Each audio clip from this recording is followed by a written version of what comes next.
प्रिय बहनों एवं भाइयों, आप सभी को मेरा हृदयपूर्ण प्रणाम।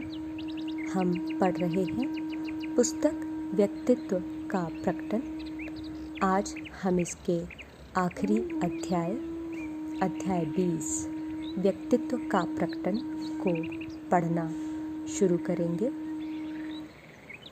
पूज्य श्री चारी जी महाराज ने 16 जुलाई 1993 ब्रेड सांडे डेनमार्क में जो वार्ता दी थी, इस अध्याय में उसी का संकलन है। तो चलिए इस अध्याय को पढ़ना शुरू करते हैं। 2-3 दिनों से मैं कह रहा हूँ कि यह मेरी समापन वार्ता है। आशा करता हूँ कि अंततः आज यह विषय समाप्त हो जाएगा। मैं अभ्यासी की भूमिका, प्रशिक्षक की भूमिका और मालिक की भूमिका का विश्लेषण करने की कोशिश करता रहा हूँ। बर्ताव, व्यवहार, चरित्र और व्यक्तित्व के बारे में मैंने कई बार बताया कि सब संस्कारों से निकलते हैं। मैंने यह भी दिखाने की कोशिश की कि कैसे संस्कार हमारे अच्छे या बुरे अस्तित्व, अच्छी और बुरी आदतों, अच्छी और बुरी क्षमताओं के लिए आधार बनते हैं। वास्तव में अपने मानव अस्तित्व में हम जो चीज़ भी व्यक्त करते हैं वह और कुछ नहीं बल्कि संस्कार की ही अभिव्यक्ति होती है। यह ऐसी बात है जिसे कहने के लिए मैं बाध्य हूँ। यह अच्छी खोज है, क्योंकि हमें ना तो खुद पर गर्व करना है और ना ही खुद से घृणा करनी है। गर्व करने की कोई ज़रूरत नहीं है, क्योंकि अगर आप अच्छे इंजीनियर हैं तो यह आपका संस्कार है। अगर आप अच्छे वैज्ञानिक हैं तो वैसा ही संस्कार काम कर रहा है, और अगर आप जीवन में असफल हैं तो यह भी एक संस्कार है। इसलिए अगर हमारे गर्व करने के लिए कोई कारण नहीं है तो असफलता के लिए खुद की निंदा करने और अपने हाथों से सिर पकड़कर रोने का कोई कारण क्यों होना चाहिए? तो हमें क्या करना चाहिए? निसंदेह हमें यौगिक पथ पर आना चाहिए। सफाई कीजिए, क्योंकि जैसे जैसे हम संस्कारों को हटाते हैं वैसे वैसे हमारा व्यक्तित्व बदलता है। मेरा मतलब यह नहीं है कि हम अकुशल से दक्ष हो जाएंगे, या एक बुरा वैज्ञानिक अच्छा वैज्ञानिक बन जाएगा, या एक बुरा जुआरी अच्छा जुआरी बन जाएगा। ऐसा बिल्कुल नहीं है। हम ज़्यादा से ज़्यादा उस ओर बढ़ेंगे जिसे बाबूजी महाराज ने मानवीय पूर्णता कहा है। वह क्या है, हमें खोजना है।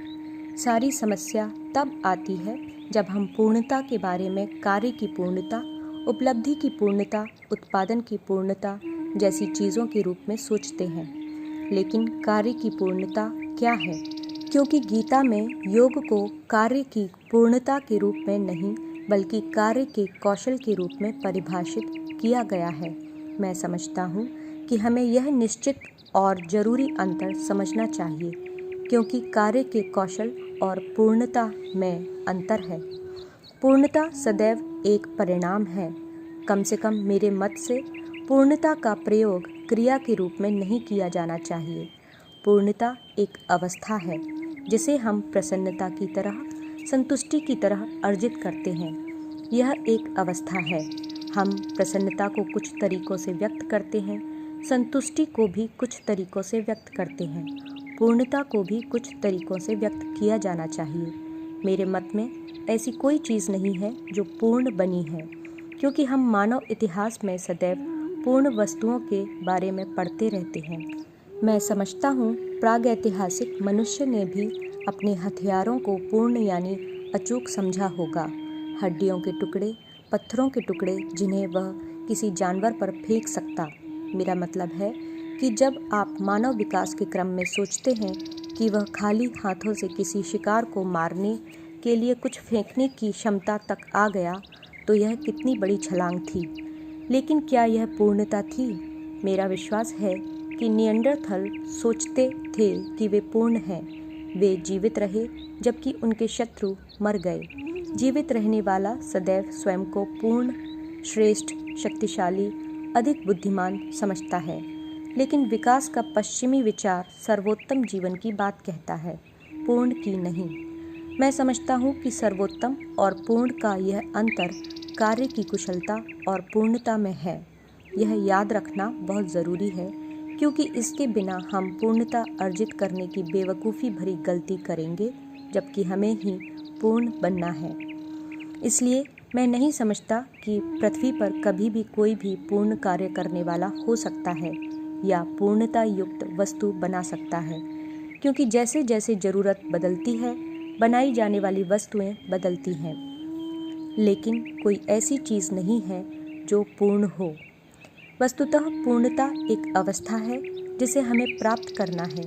जब हम यह अवस्था प्राप्त कर लेते हैं तो देखते हैं कि क्या हमारे शब्द पूर्ण हैं, कार्य पूर्ण है या हमारे द्वारा बनाई गई चीज़ें पूर्ण हैं, मैं नहीं जानता। कुछ लोग पूछते हैं कि अगर ईश्वर पूर्ण है या उसे पूर्ण माना जा सकता है तो उसकी रचना क्यों अपूर्ण है। यह समस्या केवल ब्रह्म विज्ञान की नहीं है, यह विषय हम सभी के मतलब का है। हम सबको अचंभा है कि ईश्वर ने ऐसा मूर्खतापूर्ण ब्रह्मांड, ऐसे बेवकूफ़ मनुष्य क्यों बनाए, है कि नहीं। हम खुद को बेवकूफ़ी के लिए दोषी न मानकर समझते हैं कि ईश्वर ने बनाया। हम मूर्ख हैं या बुद्धिमान, मजबूत हैं या कमज़ोर, खुश हैं या तकलीफ़ में, नैतिक हैं या अनैतिक। इनके दो कारण हैं। एक तो यह कि यह ब्रह्मांड विकासशील है, जिसमें हर चीज़ हर समय बदल रही है। पूर्णता शायद अकेला ऐसा आदर्श है जिसको हम लक्ष्य बना सकते हैं। इसके अलावा अस्तित्व में मौजूद ऐसी कोई भी चीज़ नहीं है जिसे पूर्ण कहा जा सके। इसलिए बाबूजी ने कहा, उस अवस्था में हम जीवित नहीं रहेंगे जब कोई संस्कार शेष नहीं रह जाते, कोई स्थूलता शेष नहीं रह जाती, तो हमारा अस्तित्व नहीं रह जाता। इसका स्पष्ट अर्थ यह है कि यहाँ पृथ्वी पर पूर्णता असंभव है। दूसरा कारण है कि हम सदैव अपने समय में प्रभावी अपने खुद के मापदंडों से मूल्यांकन करने की कोशिश करते हैं, और जब हम देखते हैं कि आज की तरह हर 3 महीने पर कंप्यूटर बदल जा रहे हैं और हर एक यह दावा कर रहा है कि यह सर्वोत्तम है, यह पूर्ण है, तो आज हम देखते हैं कि अतीत में जो परिवर्तन लाखों सालों में, फिर शताब्दियों में, फिर दशकों में, फिर सालों में होते थे, वे आज महीनों में हो रहे हैं। ये दुर्भाग्य से हम में नहीं बल्कि हमारे बाहर हो रहे हैं। ट्रेन पहले से तेज दौड़ रही है, काम तेजी से बदल रहा है, ज्ञान का परिणाम तेजी से बदल रहा है। कल का ज्ञान आज अप्रासंगिक हो चुका है, हमें हर चीज़ फिर से सीखनी है।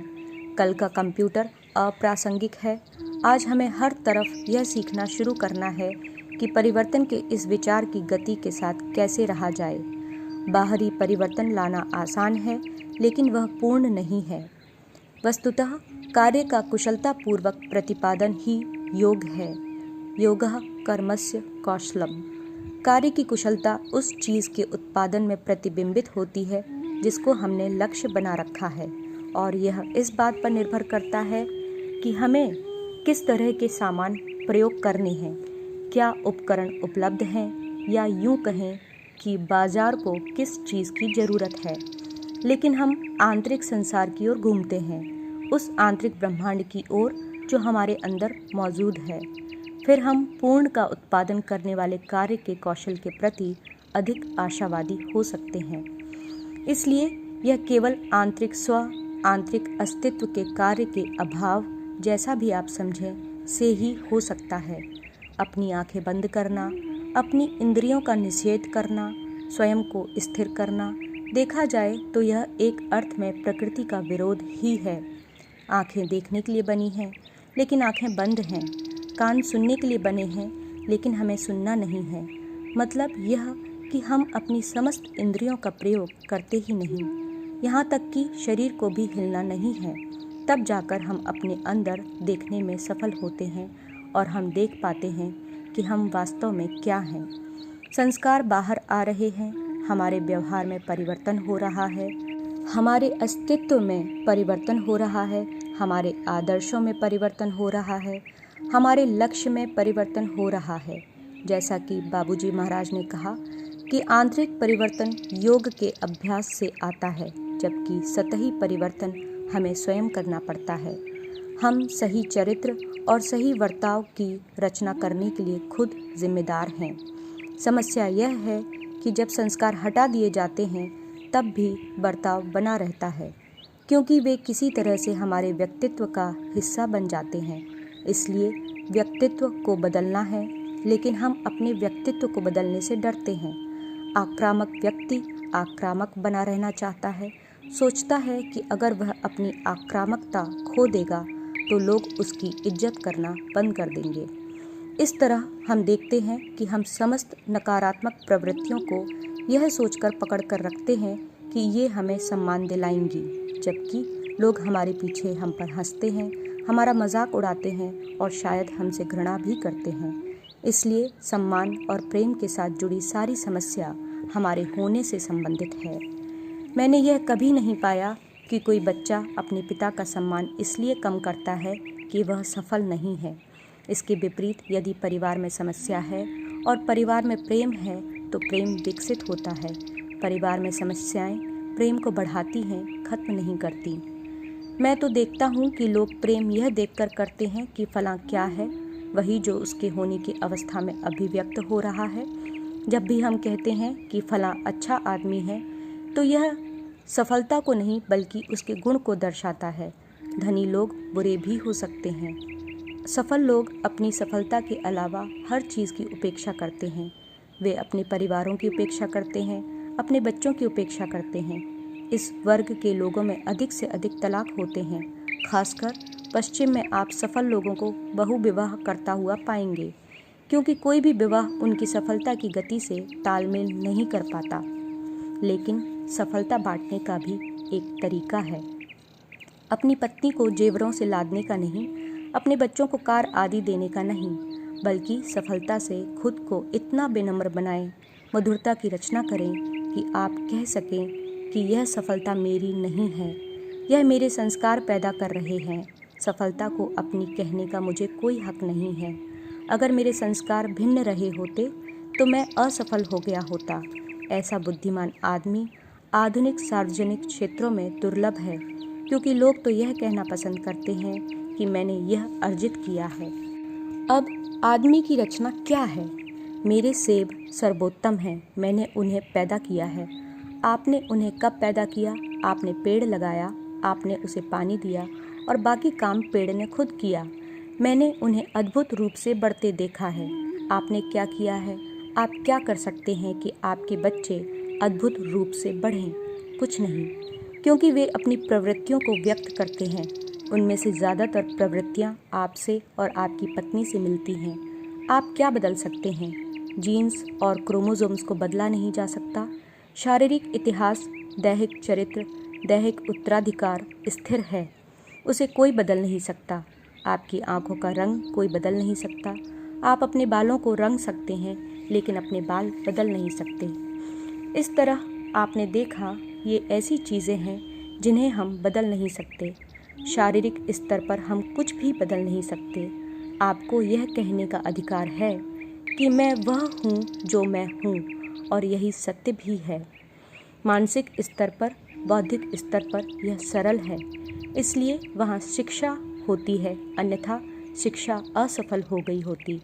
शारीरिक कसरत करने से कुछ हद तक आपकी क्षमताओं में थोड़ा बहुत सुधार हो सकता है, लेकिन शिक्षा आपको बुद्धिमान बना सकती है, मानसिक रूप से समर्थ बना सकती है। इसलिए शारीरिक सुधार को महत्व देने की बजाय मानसिक और बौद्धिक क्षमताओं में सुधार के बारे में सोचना समझदारी है। इसीलिए दार्शनिकों ने अपने भौतिक जीवन को नज़रअंदाज किया। उन्होंने कहा कि यह जैसा है वैसा है, इसे बदला नहीं जा सकता, इसे बदलने की कोशिश क्यों करें। आध्यात्मिक व्यक्ति इन चीज़ों से परे होता है। वह कहता है, मानसिक जीवन की भी एक सीमा होती है। मैं केवल वही जान सकता हूँ जिसे जानना संभव है। आधुनिक अभिव्यक्ति विज्ञान की सीमाएं हैं। हम ज्ञान की सीमाओं पर पहुँच गए हैं। पुरस्कार मिलते समय हर नोबेल पुरस्कार विजेता यही कहता हुआ दिखता है। सभी ऐसा ही सोचते हैं, ज्ञान की सीमाएं। लेकिन सीमाएं भी उसी तरह विस्तृत हो रही हैं जिस तरह ब्रह्मांड का विस्तार हो रहा है। क्या कोई इस ब्रह्मांड के अंत तक जा सकता है? यह असंभव है, क्योंकि आप कभी भी ऐसी रफ्तार तक नहीं पहुंच सकते। मन भी सीमित है, लेकिन इस शरीर से ज़्यादा नहीं। आध्यात्मिक मार्ग में हमारे लिए विशाल संभावनाएं हैं कि हम वैसे बन सकें जैसे मूल रूप में हम थे और जिस रूप में अपने मूल घर से निकले थे। इसीलिए संत कहते हैं कि ध्यान करो। यह मजाक की बात नहीं कि हम यहाँ बैठकर ध्यान करते हैं। अब यह योग क्या है? योग का वास्तविक उद्देश्य क्या है? लोग कहते हैं मुझे मोक्ष चाहिए, कुछ लोग कहते हैं मुझे प्रसन्नता चाहिए, कुछ लोग कहते हैं मैं ठीक तरह से सो नहीं सकता, अगर मैं ध्यान करता हूँ तो ठीक से सो पाता हूँ। यह उद्देश्य नहीं है, ये उसके फायदे हैं। वस्तुतः योग का उद्देश्य क्या है? मैं इसके बारे में लंबे समय से सोचता रहा हूँ। निसंदेह जब हम सफाई करते हैं और संस्कारों को हटाते हैं तो हमारे भिन्न व्यक्तित्व एक एक करके हटते जाते हैं, जिसे चरित्र में परिवर्तन कहा जा सकता है। उदाहरण के लिए आक्रामकता चली जाती है, लालच चला जाता है, वासना चली जाती है। एक एक करके सारे संस्कार चले जाते हैं और हमारा व्यक्तित्व बदल जाता है। यह प्याज को छीलने जैसा है। आप तह के बाद तह हटाते हैं। आप कह सकते हैं कि यह व्यक्तित्व का अनावरण है। इसका परिणाम क्या होता है? हम कुछ नहीं कह सकते, लेकिन जब हम खुद से यानी स्वयं से सब कुछ वापस ले लेते हैं तो क्या परिणाम होता है? मैं समझता हूँ कि हम उसे प्रकट करते हैं जो हमारे अंदर है। यह लैंप के प्रसिद्ध उदाहरण की तरह है, जहाँ कांच की चिमनी धुएं से ढककर काली पड़ गई है। हम अंदर के प्रकाश को नहीं देख पा रहे हैं। चिमनी और कांच को साफ करते ही प्रकाश बाहर आने लगता है। वहाँ प्रकाश हमेशा से था। इसी तरह ये सारे व्यक्तित्व बदल जाते हैं। यह मोक्ष के लिए नहीं है। निसंदेह हमें मोक्ष मिल जाएगा, लेकिन यह योग का उद्देश्य नहीं है। बाबूजी महाराज ने कहा, सहज मार्ग की हमारी यौगिक पद्धति में मोक्ष बच्चों का खेल है, यह साक्षात्कार नहीं है। अनंत के साथ लय, अनंत के साथ मालिक के साथ, ईश्वर के साथ लय का क्या अर्थ है? हम हमेशा सोचते हैं कि यह तालाब में कूदने और पानी के साथ एक हो जाने जैसा है, लेकिन हमें पानी के साथ एक नहीं होना है। हम अभी भी पानी में अपने वर्तमान स्वरूप में मौजूद हैं।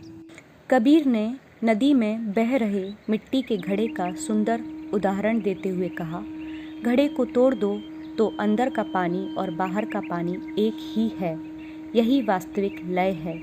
इसलिए हमारे अंदर कुछ है जिसे प्रकट होना है, किसी चीज़ के रूप में नहीं बल्कि ईश्वर के रूप में, या जो कुछ भी वह है। और उसी क्षण प्रकाश में लय हो जाता है। आप कार की लाइट को तेज धूप में क्यों नहीं देख पाते? क्योंकि यह प्रकाश और वह प्रकाश आपस में लय हो जाते हैं। अंधकार में लैंप सड़क को सुंदरता से प्रकाशित करता है। आप हर चमकने वाली चीज़ को देख सकते हैं क्योंकि वह बदले में चमकती है। रात जितनी अंधेरी होगी, लैंप उतना ही चमकेगा और उसकी रोशनी भी। लेकिन स्टेडियम में जब पूरी चमक होती है तो उसमें आपका यह साधारण सा लैंप काम नहीं करेगा। इसलिए नहीं कि यह काम नहीं करता, बल्कि इसलिए कि यह इस प्रकाश में लय हो जाता है। मेरे मत से योग का वास्तविक उद्देश्य हमारे अंदर मौजूद व्यक्तित्व को प्रकट करना है। कुछ लोग कह सकते हैं, लेकिन आप व्यक्तित्व की बात कर रहे हैं जिसे बदलना है और जिसे पूरी तरह छोड़ देना है। आपने कहा था कि व्यक्तित्व ग्रीक शब्द परसोना यानी मुखौटा पर आधारित है। जब आप कहते हैं कि अंदर व्यक्तित्व है, तो क्या यह भी मुखौटा है? जब मैं इस तरह से सोचता हूँ तो पाता हूँ कि विभिन्न मुखौटे जिन्हें हम व्यक्तित्व कहते हैं और हमने जिन्हें अपने बचाव के उपाय के तौर पर अपनाया है, उन्हें हटाने पर ईश्वर प्रकट होता है। इसका तो मतलब यही है कि ये सारे मुखौटे ईश्वर के हैं, क्योंकि अंदर तो ईश्वर ही है। हम समझते हैं कि ये हमारे मुखौटे हैं। मैं यह नहीं जानता कि ये हमारे मुखौटे हैं ईश्वर के या किसी और के। ये अंदर विद्यमान व्यक्तित्व को छिपा देते हैं। इसलिए जब हम इन मुखौटों को हटाते हैं तो असली व्यक्तित्व बाहर आ जाता है। इसलिए मैं यह कहने का अधिकार रखता हूँ कि हमारे व्यक्तित्व हैं, जबकि वे खुद एक व्यक्तित्व हैं। ऐसा व्यक्तित्व एक अवस्था है। व्यवहार, चरित्र या प्रवृत्तियों से इसका कोई लेना देना नहीं है। मेरी समझ में यौगिक व्यवसाय का अंतिम सत्य यही है जिसे बाबूजी ने सुंदरता से रखा। खुद को हटा दो तो खुदा प्रकट हो जाता है। बाबूजी के जीवन का उद्देश्य अपने मालिक लालाजी महाराज के कार्य को प्रकट करने के लिए समर्पित था।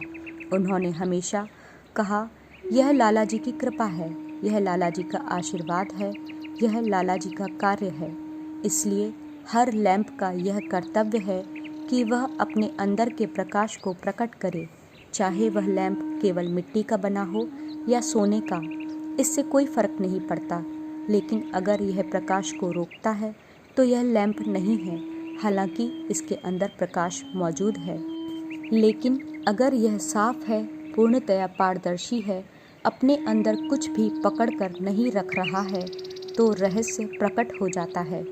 क्योंकि शुद्ध अवस्था में यह अस्तित्व केवल इतना करता है कि अंदर रहने वाले असली व्यक्ति के आंतरिक सत्य को प्रकट कर देता है। इसलिए अभ्यासी का उद्देश्य होना चाहिए अपने अंदर के व्यक्तित्व को प्रकट करना, उसे कोशिश करके हर संभव तरीके से खुद को दबाने, खुद को खत्म करने, खुद को हटाने का प्रयास करना चाहिए।